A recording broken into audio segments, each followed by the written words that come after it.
A listener production.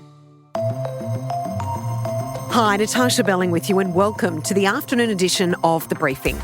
Coming up in our deep dive, Larissa Waters, the former environmental lawyer turned Greens leader, lashes out at the current state of Australian politics. In a revealing in-depth chat, Larissa reveals why the Albanese government has let down the Australian public, also her advice for Sussan Ley as the coalition implodes, and her solutions to the cost of living crisis. All those details in just a moment. But first, let's check the afternoon headlines this Thursday, the 29th of January. Leadership tensions continue within the Liberal Party, with speculation no deal has been reached between the top two contenders tipped to take on Sussan Ley. There are reports a secret meeting was held this morning between Andrew Hastie and Angus Taylor in Melbourne before the funeral of former Liberal MP Katie Allen. A number of senior Liberals were also believed to be in attendance, with no deal reached between the rivals on what happens next with a possible leadership challenge. Millions of Australians could have an extra public holiday this year. New South Wales Premier Chris Minns says he's in talks to create a new public holiday during the week because Anzac Day falls on a weekend both this year and next year. Mr Minns adding the extra day will fall into line with WA and the ACT and protects the significance of commemorating the 25th of April. And health is the most popular area of study for new undergraduate university students. According to offers made so far this year, more than 22% was signing up for the specific courses. Society and culture studies, which incorporate degrees like law, arts and psychology, closely followed behind at around 21%. Engineering courses recorded the biggest increase when compared with last year, while information technology, or IT, recorded the biggest decline. Now it's time to get into our deep dive with Greens leader Larissa Waters. Australian politics is currently facing a crisis. The vote for the major parties has fallen to an all-time low. The Prime Minister has failed on his promises to ease the cost of living crisis and spiralling inflation. The coalition is imploding with Sussan Ley under siege, and the Nationals are now facing a leadership spill. The infighting continues, but support for One Nation and a defected Barnaby Joyce is reaching an all-time high. Larissa joins us for an in-depth conversation about what she sees as the broken political system, ego-driven leaders, and why politicians need to crack down on profit-driven big business to tackle growing inequity. Larissa, thank you so much for joining us. It's a pleasure. Great to be with you, Tash. First big question. Are you embarrassed about the state of Australian politics right now? I absolutely am, Tash, and I think you'll find most Australians are too. We're in an actual cost of living crisis, we're in a housing crisis, and we're still in a climate crisis. Look at the heat waves and the fires and the floods. And yet all we see are politicians fighting amongst themselves and clawing at each other to get a new job, to get the leadership. It's embarrassing. What are your thoughts on the demise of the coalition? Do you think it's purely about ego and politics rather than the people? I think it's not surprising that the Liberal Party has a problem with being led by a woman, and I think that's unfortunate, and I think that's out of step with Australian values. And I think it is bizarre that the coalition have once again split up after already splitting up and then reconciling and now splitting up again. It's a bit like a bad sitcom. It doesn't feel like a party that's in any way ready to lead the nation or that is actually thinking about what the nation needs. They're clearly thinking about themselves. And I think that's why people can't stand politicians, because they think we're all self-interested and out of touch. And with every fresh instalment of the controversy and the meltdown in the coalition, it just proves these people actually aren't working to fix the cost of living or to make homes more affordable or to get us off dirty coal and onto clean, cheap renewables. They're just tearing each other down. There's so much to unpack with the coalition right now, because the bottom line is a lot of people are concerned it's actually not good for anyone. It's actually not good for democracy, whether that's Labor or the coalition, to not have an effective opposition. And we know the Prime Minister had a very, very difficult week. after Bondi. We know with the controversial hate speech laws. We know with the backflip on the Royal Commission. And yet the coalition wasn't able to call the Prime Minister to account, nor Labor, because it was self-imploding. That's exactly right. And I think Australians deserve a functional and healthy democracy. And for that, you need a strong opposition. And at the moment, the coalition are too busy tearing each other down rather than focusing on what their job and what the job of all politicians is meant to be, which is to represent their communities and try to fix the real problems that people have in their daily lives. So it's not good for democracy. It's not good for accountability. You're right that the Prime Minister has taken a lot of missteps and frankly is not demonstrating a lot of vision to really rise to the challenge of what people need. There's a lot of tinkering, and it's sometimes tinkering in the right direction, but it's still tinkering.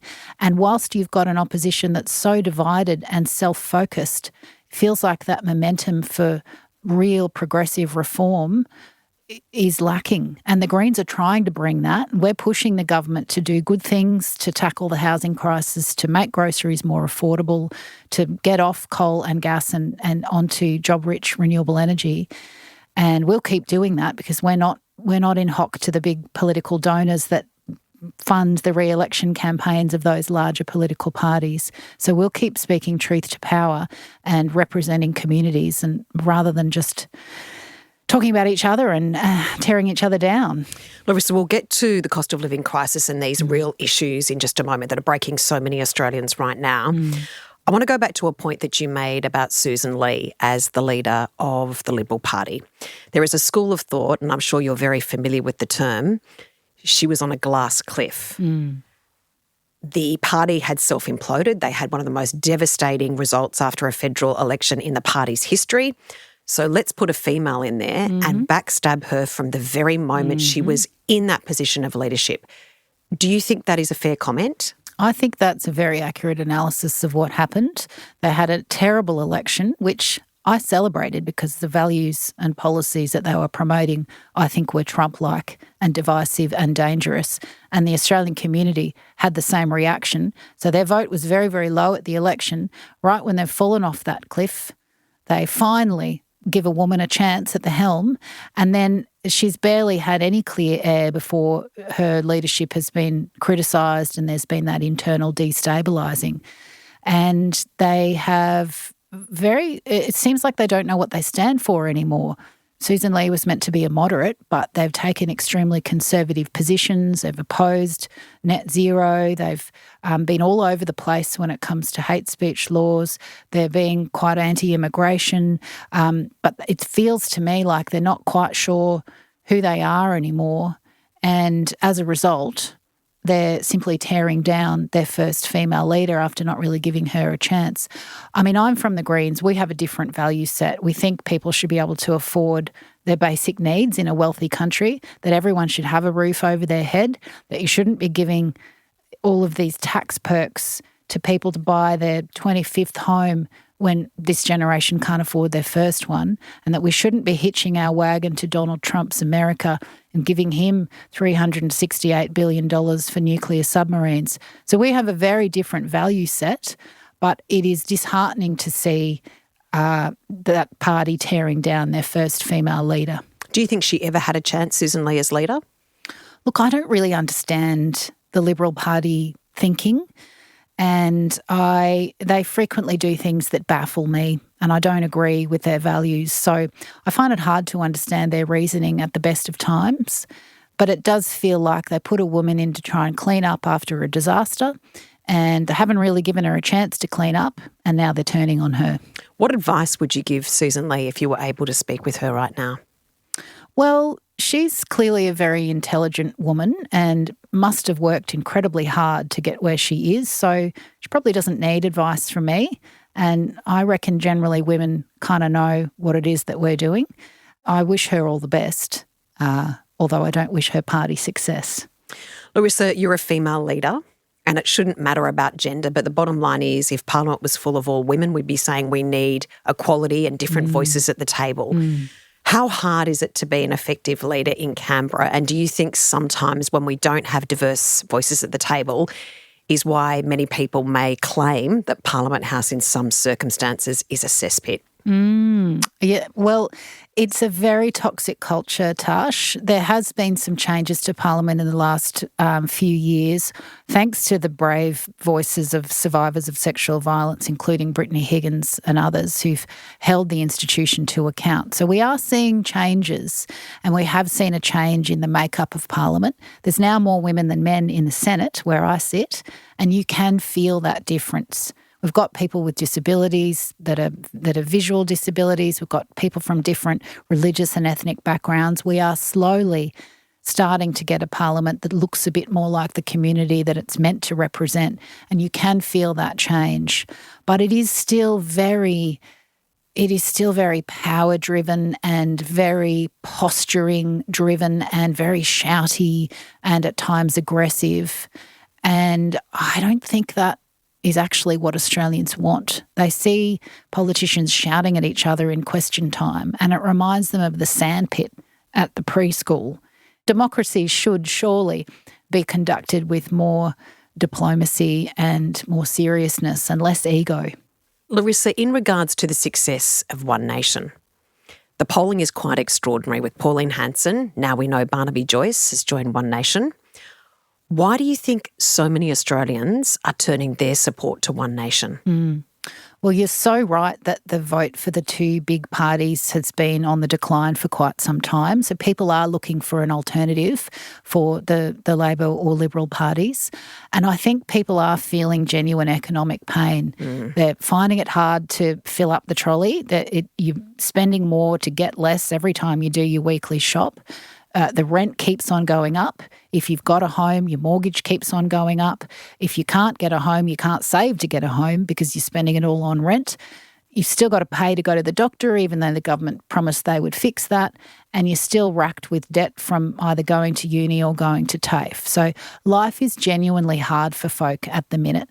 And then you add on the fact that you've got the fires or the droughts or the heat waves. You've got all of these layers of challenge for ordinary people. And they look around and they see politicians talking about themselves, tearing each other down, not tackling those systemic issues.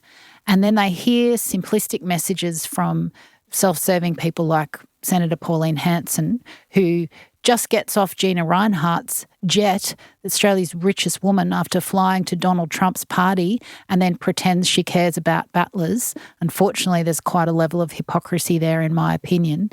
But what's clear to me is that people's economic pain is being manipulated, and they're being told that the reason they're in that predicament is the fault of migrants or people of colour. Now, that is not right. It is not migrants or people of colour that is causing the economic peril that people are in. It is a system designed to prop up corporate profits and the profits of billionaires. So if you look at the facts, billionaires are doubling their wealth.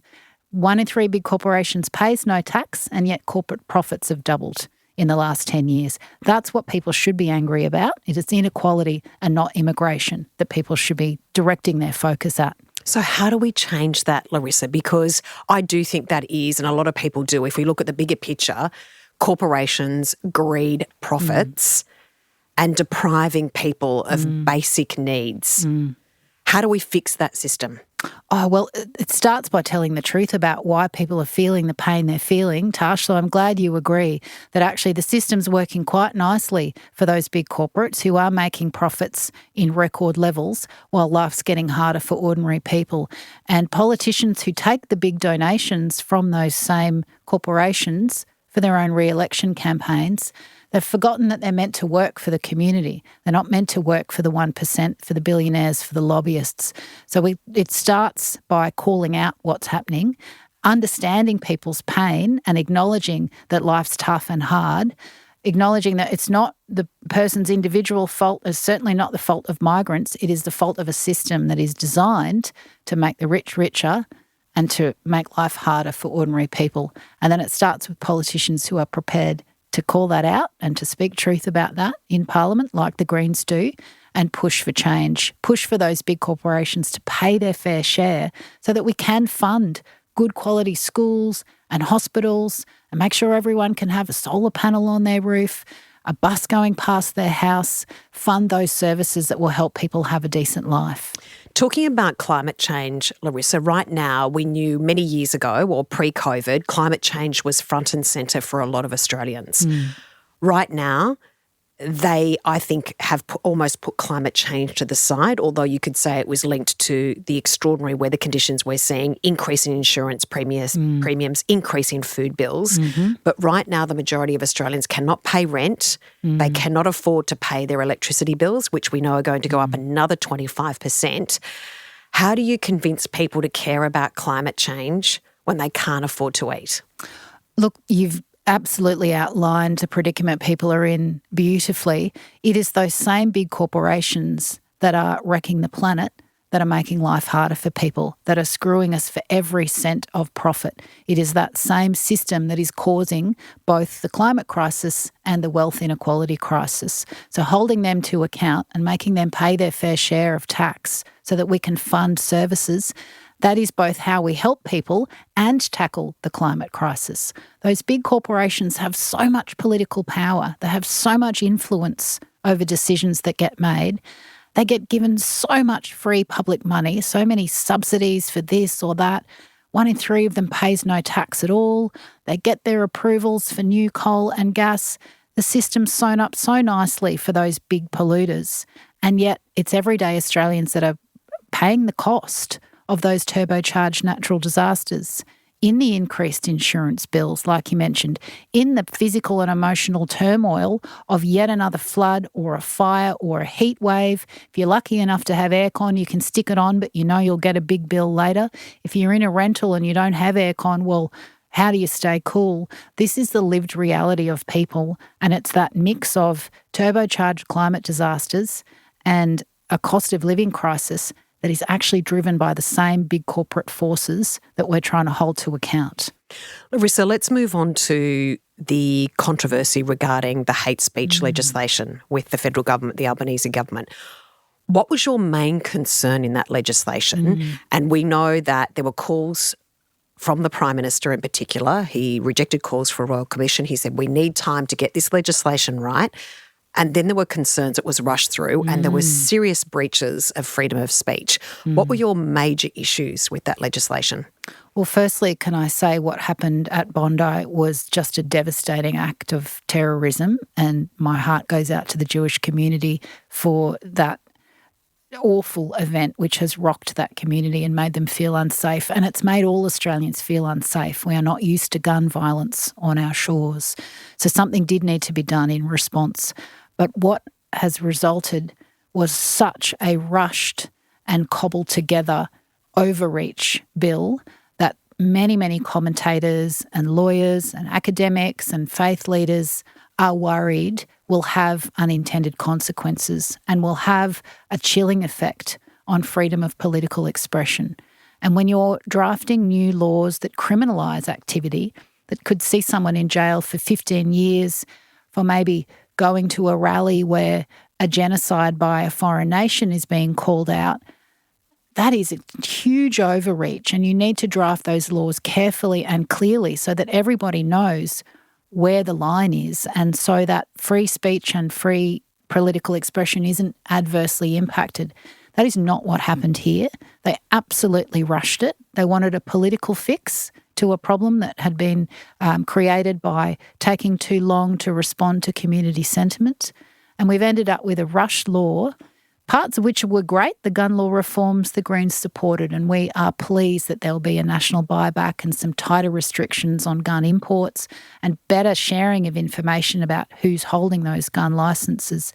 But for the hate crime and hate speech laws, there was such a rushed process that there is now legitimate fear amongst law professors, people who understand the detail, that this could have a chilling effect on freedom of political expression. And the vast amount of power given to the minister to just declare that something is a hate group without any evidence that an actual crime has occurred should be ringing alarm bells and should never have passed the Parliament without proper scrutiny. How did the Prime Minister, Larissa, get this so wrong? I think after what happened at Bondi, it was a chance for a moment of national unity and solidarity. And that chance wasn't taken. that tragic event got politicised by the opposition. I think the Prime Minister then dug his heels in as a result, and it went out of the frame of community safety and cohesion, and it went into just politics. How can I point score off my opponent? Now, what a missed opportunity to think, okay, we've got some real issues here, and hey, we've got this anti-racism framework that seems really good but has been on the shelf gathering dust, underfunded. That awful massacre could have been an opportunity to actually remind Australians of the goodness of our community and strengthen that solidarity and that cohesion, invest in things like the anti-racism framework. But instead, it just got turned into yet more political point scoring. And now we have hasty laws with far-reaching consequences where potentially people who are holding views about peace globally and calling out human rights abuses in other nations, or even in our own nation, they will now be legitimately concerned that that would be considered hate speech that they could end up in jail for. There was concern for a number of months, or many may argue a number of years, about the increase in anti-Semitism in Sydney in particular, but right across the country. Do you think we failed Jewish people by not dealing with that? I think any expression of racism, including anti-Semitism, is a failure. And I think that more attention should have been paid to the rising anti-Semitism and the rising Islamophobia and the rising hatred generally, the othering of communities and of vulnerable groups of people. I think there did need to have been a stronger attention on that sense of destabilisation in the community, for want of a better word. And that's why we have things like an anti-racism framework that gives us the clues and the structure for how to address that. And that hasn't been properly implemented. And we now see that a horrific terrorist massacre has occurred that's rocked us all, and yet the response to it has been hasty and bungled. Larissa, in regards to, I think all of us were horrified by the events that we saw unfold in December at Bondi Beach. I think it did change our nation forever. In regards to how you're feeling right now, so many people are concerned that lessons haven't been learnt, that people haven't changed, that we saw the politicians take opportunities rather than going for unity and realising we have to change things and to protect people that are being discriminated against on any front. Do you think our leaders are looking at the importance right now of unity? You look at politics right now and it's not about unity. It's about point scoring. It's about tearing each other down. It's not about the community. It's not about making us all safer or meeting our daily needs. That's what democracy is meant to be about. And this could have been a real chance to wrap our arms around each other as a nation and say that's not who we are. We are the lifeguards that ran to help people barefoot on a hot day. We are the people that lined up around the corner to give blood in the wake of this massacre. That's who we are. And that's what politicians should have amplified. It was very unfortunate that this was extremely politicised and became a moment that diminished us rather than made us stronger and more cohesive. In regards to independent MP, Sophie Scamps has raised concerns about the Israeli president's planned visit to Australia in February. Larissa, what do you think about the planned visit? I think it's very unfortunate that an invitation was issued to the president of a nation that is conducting a genocide, who was named in ICC documents surrounding the declaration that it is a genocide. That is not the way to foster social cohesion. I think that invitation should not have been issued, and I don't think it will help simmer down tensions. The Jewish people right now feel under attack. They don't feel safe. If that invitation changes, how do you think that plays out for the Jewish community? I think the Jewish people deserve to be safe and the community deserves to feel supported. I feel that way about all communities. And I hope that people in the Jewish community don't feel personally targeted when ordinary Australians are calling out the actions of the Netanyahu government. I think that it is not anti-Semitic to call out a genocide being undertaken by a foreign regime, and I don't equate that with the actions or the lives of Jewish people. I don't hold them responsible for the actions of a regime that has been committing war crimes and has been found to be committing a genocide. So I mourn for the feeling of lack of safety by the Jewish community. That is not right. Everyone deserves to feel safe, and it is not their fault. And I mourn for the rising Islamophobia that, by the same token, is increasing. That is not the path that Australia should be going down. Larissa, over in WA, we know there was an incident at one of the rallies on the weekend. We know that a person is facing serious charges and it has been deemed a terror act. How are you feeling right now about this continuing escalation of really serious acts in this country? It is very worrying. And when it took 3 days for federal authorities to decide to investigate the throwing of a homemade bomb into a peaceful gathering, an Invasion Day gathering where ordinary Australians, First Nations people, kids, old folk were all there showing solidarity and respect to First Nations people and calling for justice and calling for treaty and truth-telling and action on deaths in custody.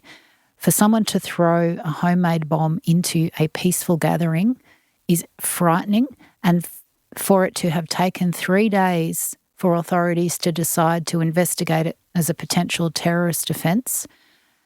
For those 3 days, there was a lot of people concerned that the law wasn't being applied equally, and that itself has a very alarming effect.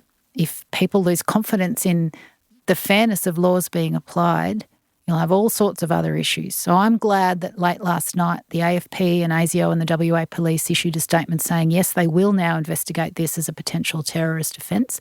That is the right thing to do. It should not have taken them 3 days to do that, but I'm grateful that now they are seemingly going to apply the law just as they did in other circumstances. Thanks so much for joining us. We really appreciate it. Thanks, Tash. That was Greens leader Larissa Waters. And that's it for this episode of the afternoon edition of The Briefing. We'll be back in your feed tomorrow with a deep dive on the rise of influencers at the Oz Open. And we'd love you to subscribe or follow us on Instagram at The Briefing Podcast. I'm Natarsha Belling. Thanks for your company.